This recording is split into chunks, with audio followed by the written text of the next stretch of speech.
Halo semua, kita baru saja menyaksikan pertandingan yang luar biasa antara Indonesia melawan Vietnam di babak semifinal SEA Games Kamboja.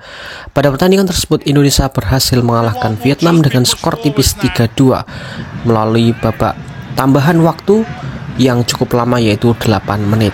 Tentu ini adalah pertandingan yang sangat menegangkan, dan di mana Indonesia pada pertandingan tersebut hanya bermain dengan 10 pemain saja, tetapi Indonesia mampu memenangkan pertandingan ini. Namun Indonesia akan berjumpa salah satu raja dari Asia Tenggara, yaitu Thailand, pada babak final, karena Thailand ternyata dapat mengalahkan lawannya, yaitu Myanmar, dengan skor yang cukup telak. Mampukah Indonesia mengalahkan Thailand di babak final nanti? Sebelum kita bahas hal tersebut, kita ingat bahwa di grup A Indonesia sebenarnya cukup superior.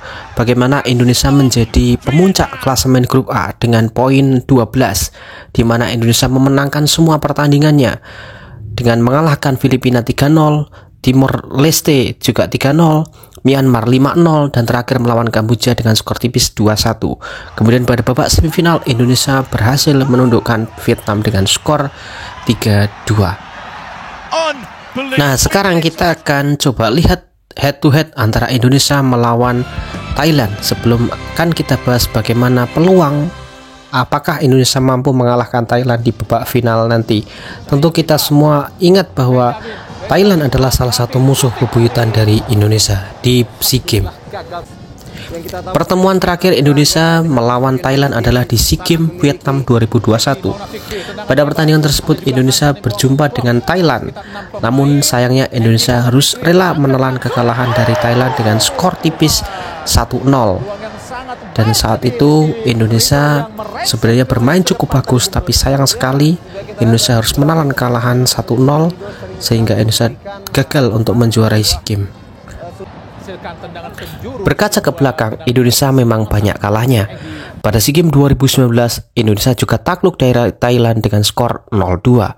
Pada SEA Games 2017, Indonesia hanya mampu menahan imbang Thailand dengan skor 1-1. Dan pada seri SEA Games sebelumnya, yaitu 2015, Indonesia malah harus dikalahkan dengan skor yang cukup telak, yaitu 5-0. Di SEA Games 2013, Indonesia berjumpa dengan Thailand di babak final.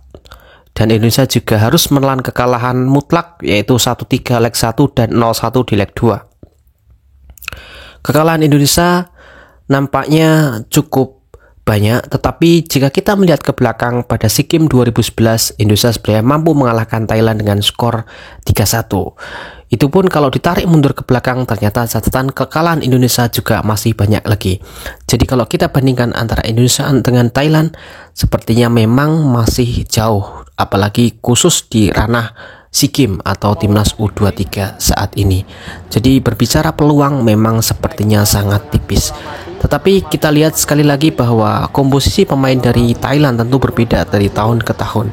Dan kalau kita bandingkan dengan skuad Indonesia yang selama ini bertanding, tentu kita punya harapan lebih. Berbicara tentang prediksi line up yang akan diturunkan oleh pelatih Indra Syafri, sepertinya formasinya masih tetap sama, yaitu 4-3-3 dengan memerankan kiper utama yaitu Hernando Ari Sutariati, menampilkan back-back seperti Amiruddin Bagaskava, Rizky Ridho, Muhammad Ferrari, dan Muhammad Haikal. Tentu Muhammad Haikal akan diturunkan menggantikan back utama Indonesia yaitu Arhan Pratama yang terpaksa harus absen di babak final karena mendapatkan kartu merah pada pertandingan melawan Vietnam lalu.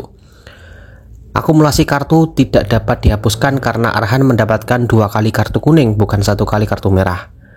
Kemudian masih ada juga opsi Alfreande Dewangga.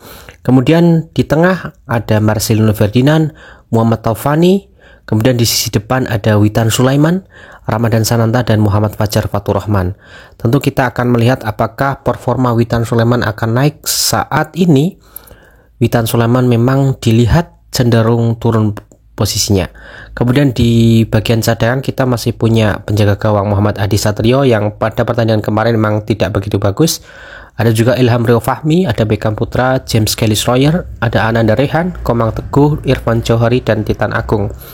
Kita ingat bahwasanya Irfan Johari maupun Titan Agung sudah mengoleksi gol pada pertandingan sebelumnya, jadi mungkin akan menjadi opsi yang cukup bagus untuk diturunkan oleh Indra Syafri. Dan berbicara tentang pengalaman Indra Safri dalam bertemu Thailand, kita ingat pada era Evan Dimas, Indra Safri tentu dapat menundukkan Thailand beberapa kali, dan itu mungkin akan menjadi pengalaman berharga bagi Indra Safri ketika dia sudah sangat mengenali permainan dari Thailand. Jadi apakah Indonesia bisa mengalahkan Thailand? Menurut saya ya bisa-bisa saja, dan prediksi saya adalah Indonesia bisa menang dengan skor 2-1. Nah, bagaimana nih menurut kalian? Apakah Indonesia bisa menang?